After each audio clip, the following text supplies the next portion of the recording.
I just witnessed the MF crew killing it today, man. They rocked it. I can't imagine. Chef Michael has been out of culinary school 3 years. 3 years. And he is at the LA Convention Center making it happen. Making barbecue happen. I am super excited. He is gonna kill it and I am amazed of what he has accomplished in the past 3 years. He has made it, and I'm so proud of what he has accomplished. This is the guy we came to LA to see. The man, the myth, the legend, Michael. We always say it's like Chef Clif was solely responsible for this huge journey that we just got here and we're about to set up. Here's the man.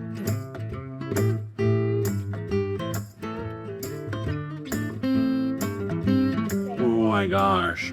First of all, how long has it been since you've been out of culinary school? Let's talk that. 2023, I did my externship at Uchiko. So I took that as a huge learning opportunity. I mean, to learn knife skills like that is something that was like, I was blown away at the detail and the execution required to put together what they do. It's amazing what they do. Absolutely. And I think I was having a conversation with you actually, and the opportunity came to go work over at Franklin's Barbecue. I had that interview. It was in July of 2023. I'll never forget that. Ended up getting the job there working as a pit master, learning the art of smoking meats. I hit a mark where it was so many briskets that you can do. I mean, that place taught you everything you need to know to cook a brisket.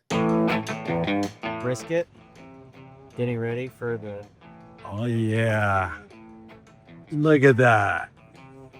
Wow, that is sexy looking. I'm Jules. I'm the Director of Operations here at my field barbecue, but I also have a secret talent, which is I am the baker. So Chef Mike and I came up with this recipe as we were trying to perfect like the perfect chocolate chip cookie recipe. So once we combined his barbecue expertise and my baking expertise, we came up with a couple of key ingredients that really changed this cookie. So I'm a dark chocolate fan. I'm working with dark chocolate and working with butter at like high temperatures, cold temperatures really makes a difference in how your cookie forms. So in trying all these different temperatures with butter, I was just never satisfied with the result.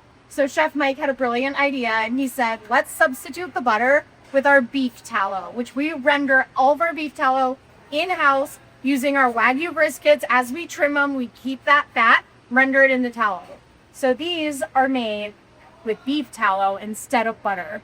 So after I bake them, we put them in the smoker for a few minutes so they get that little kiss of smoke to them and it tastes like you're sitting around a campfire. And then I top them with a little bit of sea salt just to balance the sweet and the salty, and it helps bring out that smokiness to it, and they come out delicious. That sounds amazing. Thank you. How many briskets have you cut? Yes, like 50,000 or something. Yeah, I could only imagine. I was doing like 500-600 a week. You know, I didn't do them all myself, but Yeah. you're a part of it. But Oh, absolutely. it's a lot over years. Oh, look at that. Piece of the lean. That is beautiful. You try it? Yeah. All right, here's my piece right here. That is good. Yeah, this is the Snake River Farms Wagyu. Oh my gosh, that is really good. That is so good. So here's the lean, the muscle that runs underneath it. And then here's the moist. That's Hit it gonna be with a the couple best chopped. chopped beef brisket. It's our pork butt. Wow, look how wow. Look at that pork butt. Wow, How pink it is. that is beautiful. Some of the tubes. Too. I should have saying, like, we had the money muscle piece that's just in competitions. You cut that out and the Yeah. in it. All right, I'm gonna taste his pork right here. Oh my God, that is amazing. The whole journey of getting into culinary school was to eventually figure out what I wanted to do. Yeah. in the culinary world, whether that's fine dining, some sort of concept. I didn't know. Yeah. And you only learn that. And you kind of don't know until you get into it. I still don't right? really know, but yeah, absolutely. That opportunity came where a good friend of mine wanted me to do a private catering event, and I actually had never really done one yet. I called you. Yeah, I remember. And I was like, we need to get a smoker. And we drove up to Ennis, Texas. Ennis, Texas, And shout out to Johnson Smokers. Got me my first barrel smoker. And we did that first event together, and I fell in love with it. Yeah. And so then it was the race to figuring out how to not only learn how to be your own chef, but to run a business. Wow, he's got an amazing setup. Look at it behind us. He has learned how to do conventions, and a convention is a crazy hard thing to do because you never know how many people are going to come, and he has gotten it down. And the brisket, the pork, everything, amazing. I'm so proud of what he has accomplished.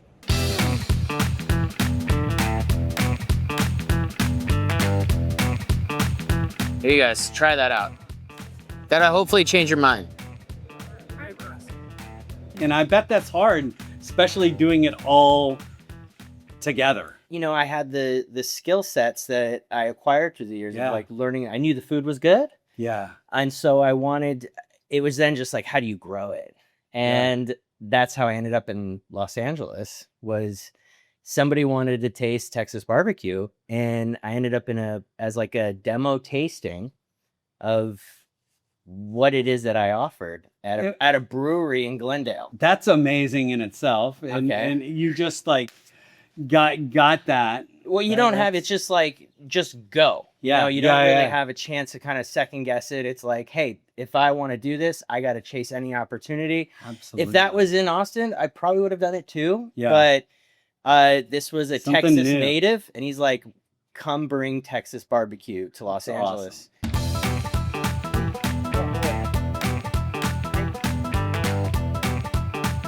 Oh, yeah.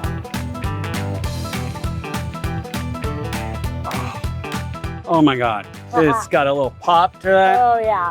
Oh my God.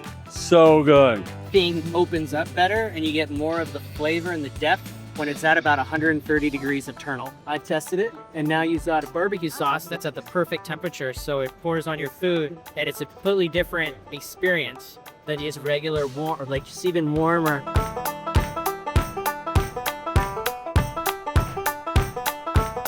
I remember doing my first pop-ups pretty much in a brewery in a parking lot, and you don't know what you're doing, but you just know the food will be good.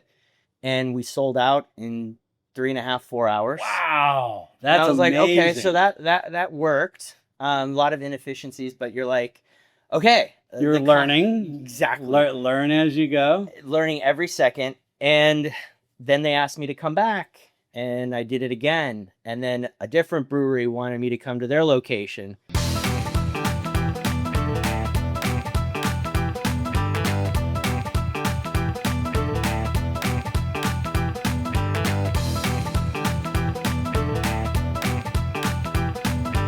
So how did you get into the LA Convention Center? Oh, geez. Okay. That is just absolutely insane to me. After 3 years of culinary school, you're in the LA Convention Center. So tell me how that came about. I have a really good relationship with one of the meat suppliers that I had, and they got an inquiry about, hey, this institution is looking for a new barbecue vendor. I think that you're a new and up and comer, and they would like your food. And we reached out to them. I mean, I really didn't have much idea of what it is that I would be doing. Yeah. But all I knew is like, listen, I'm just going to put a tasting together for a bunch of chefs at a pretty big place, and if they like it, great. And I remember rolling in, and I was just like, it was like Disneyland for chefs. I mean, it was like it was every kind of piece of equipment you can imagine, and it was just like, you just had to stay focused because I have a U-Haul full of food that it took me 3 days straight just to prepare. And I mean, I put every inch of my being into making this like the best cook I could, and didn't know what to expect, but I just said, let's just roll with it. Yeah. I mean, that was the mentality. It's like, you know what, once again, just let the food speak for itself. And we'll see what happens. And an event that was a tasting for maybe 15, 20 chefs turned out to be like, I think their whole department came, and we ended up getting a call because I was flying out in a few days back to Austin. Yeah. And they called us that night and they said, the chefs loved your food and we'd like to bring you on board to become a supplier. So it's Oh, wow. That's huge. yeah. And here's the beauty of this guy. So this is also all almond wood, and I locally source it from a guy from Fresno who drives it down to me. So he's got his own almond farm, and I get wood. So Really? it's almond wood. The beauty is this guy is I can throw 5 or 6 logs in here, and I don't have to check on it for 45 minutes. So I Really? can do work, and then I come back. It's usually every 45 minutes to an hour, the whole temp. This whole journey came, if I can say it, was my wife and I years ago when we were looking at culinary schools. We just came to Austin. Yes. A beautiful place for food. Yeah. And I remember walking in and getting handed a chef coat to just sit in on this chef instructor's class. And you were doing sous vide that day. And that was like the first thing I was really messing with. Yeah. And I was like, I think this is like my calling. And who knew what was going to happen? I had no idea years ago this was going to be the journey. But yeah, I mean, we always say it's like Chef Clif was solely responsible for this huge journey that we're on. Well, give me some love, brother.